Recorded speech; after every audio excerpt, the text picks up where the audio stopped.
Bismillah, alhamdulillah, nahmaduhu wa nasta'inuhu wa nastaghfiruh wa na'udzu billahi min syururi anfusina wa min sayyiati a'malina may yahdihillahu fala mudilla lahu wa man yudlil fala hadiya lahu. Allahumma shalli ala sayyidina Muhammad wa ala ali sayyidina Muhammad. Yang saya hormati Kepala Seksi Bimbingan Masyarakat Islam Kantor Kementerian Agama Kabupaten Indramayu, Bapak Haji Rafidi MM. Yang saya hormati Kepala Kantor KUA Gantar, Bapak Haji Kasim. Yang saya hormati, yang saya banggakan, Bapak Pengurus IPARI Penyuluh Gantar, Bapak Haji Absoni. Yang saya hormati rekan-rekan, para karyawan, para penyuluh P3K, para penghulu CPNS yang saya hormati, yang saya banggakan. Alhamdulillah, puji syukur kepada Allah kita panjatkan, semoga senantiasa tercurahkan, terlimpahkan kepada junjungan kita Nabi besar Muhammad SAW. Rekan-rekan sekalian yang saya hormati, pada hari-hari ini dunia kepenghuluan itu memang lagi geger, ya. Lagi viral gara-gara TikTok kemarin itu. Dan pada hari ini kami dari seluruh pengurus APRI se-Indonesia, ketua PW di tingkat provinsi, ketua PC di tingkat kabupaten, dan juga para pengurus pusat sedang mengadakan rapat konsolidasi. Di antaranya temanya adalah untuk membahas masalah ini. Jadi ini menjadi catatan penting untuk kita semua dalam melaksanakan tugas pelayanan di kantor KUA, khususnya pada masalah pelayanan pernikahan, agar betul-betul mengedepankan regulasi. Jangan kemudian melakukan transaksi yang pada akhirnya justru akan menjadi bumerang buat kita semua.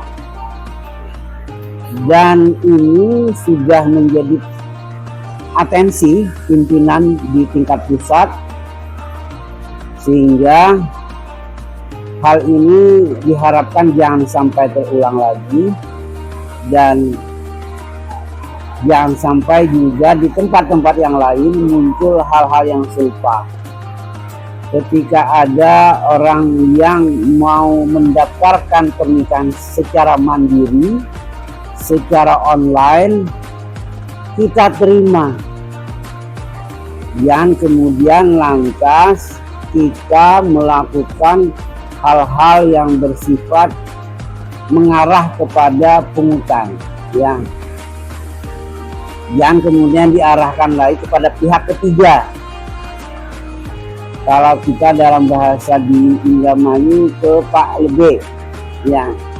Karena itu akan menjadi bumerang, karena mestinya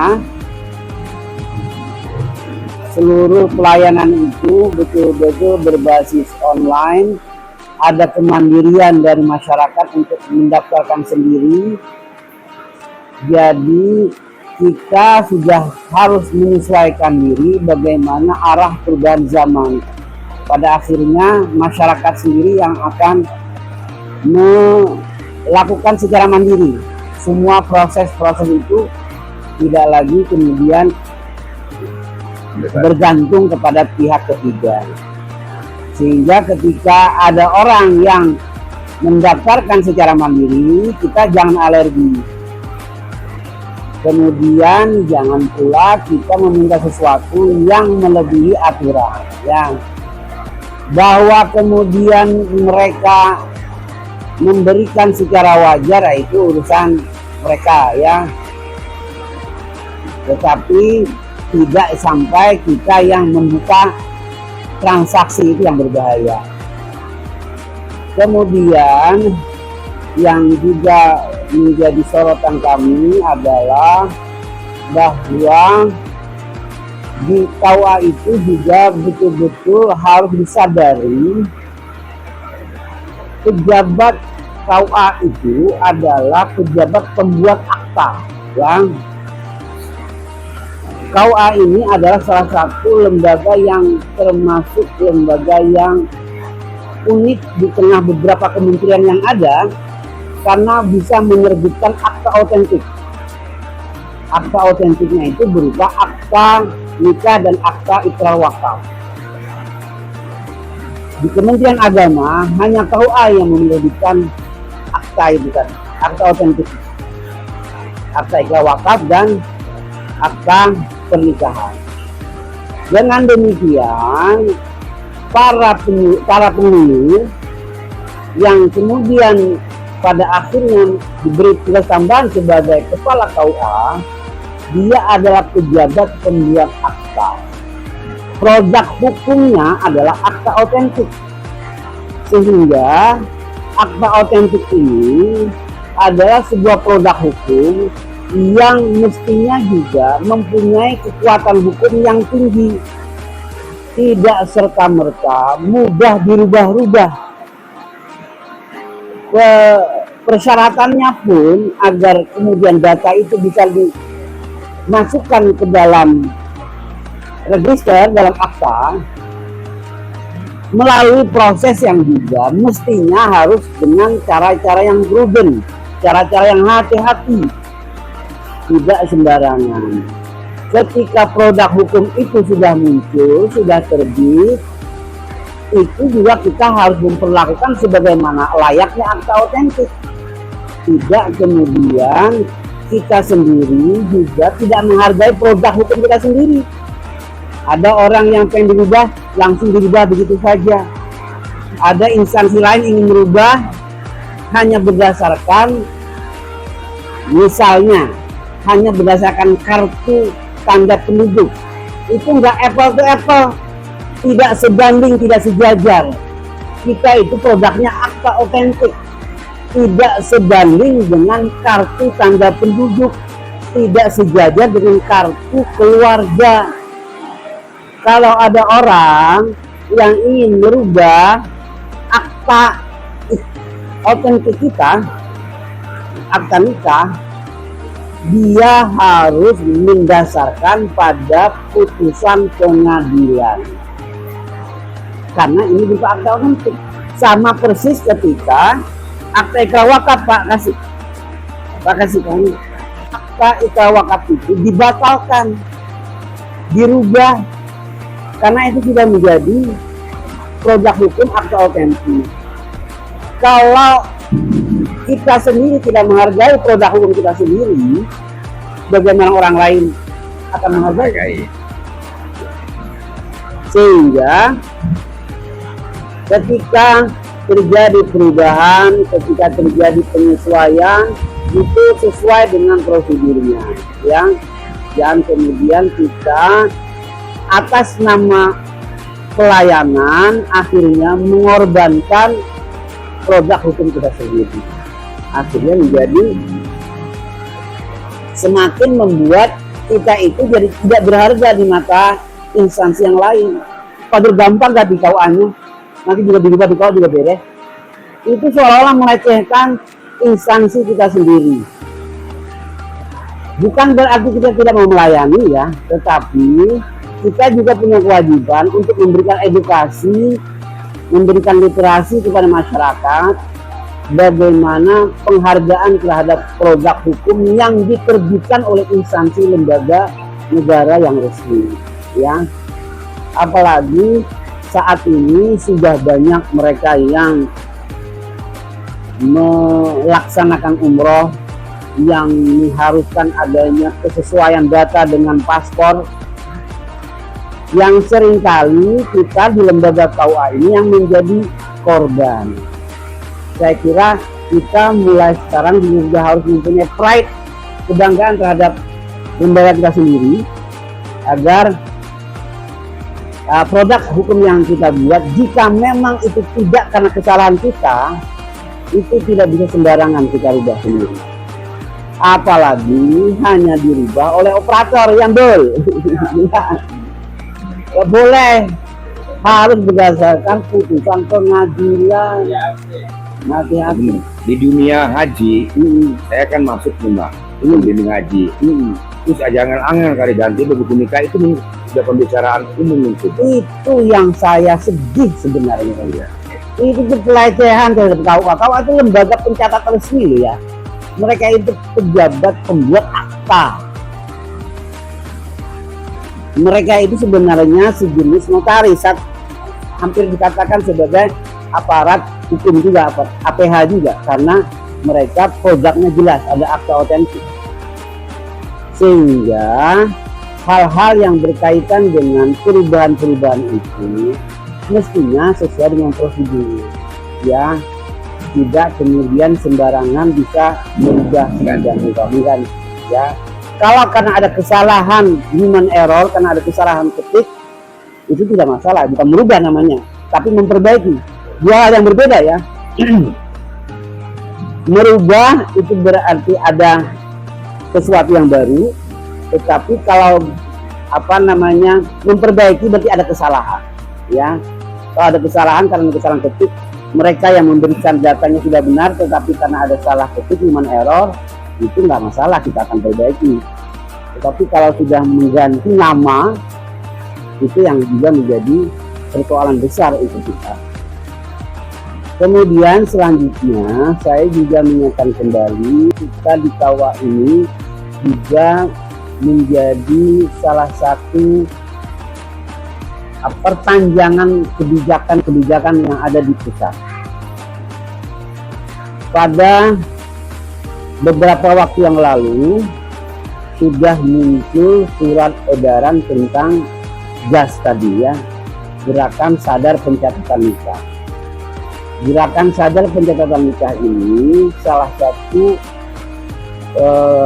gerakan yang diinisiasi langsung oleh Pak Menteri untuk menekan tingginya angka pernikahan yang tidak tercatat atau belum tercatat. Karena di tingkat pusat data pernikahan yang belum tercatat itu memang sangat besar, ya. Ini menjadi atensi para pimpinan kita di pusat agar kita juga ikut terlibat di dalamnya. Dan pada hari ini kita juga sudah diberikan schedule sebenarnya waktu untuk pelaksanaan program itu.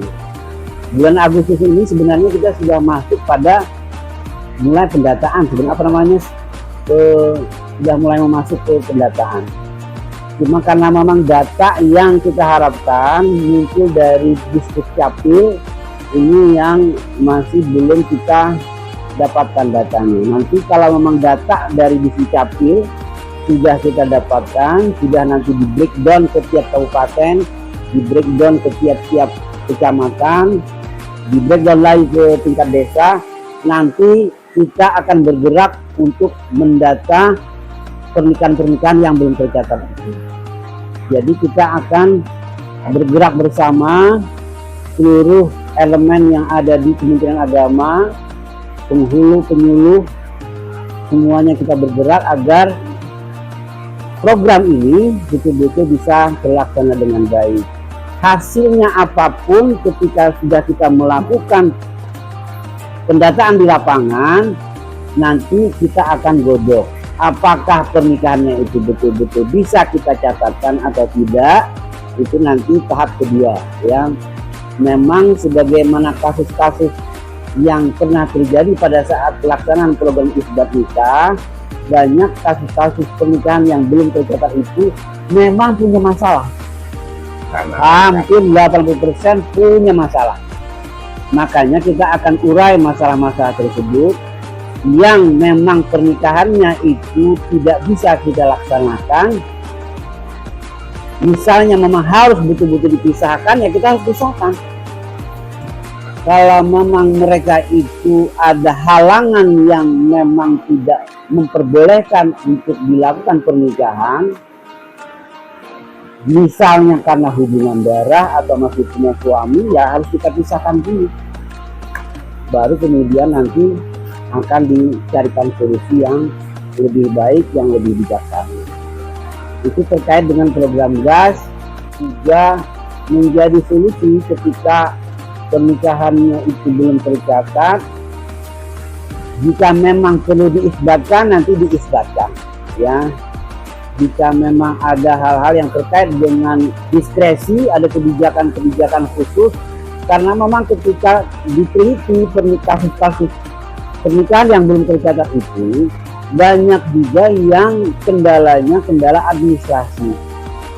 Sehubungan kebijakan kita dalam sistem administrasi kependudukan berbasis NIK ini menjadi sesuatu yang di satu sisi itu bagus akhirnya, tapi di sisi lain juga akan menjadi hambatan administrasi bagi mereka yang awalnya memang tidak menggunakan prosedur yang benar.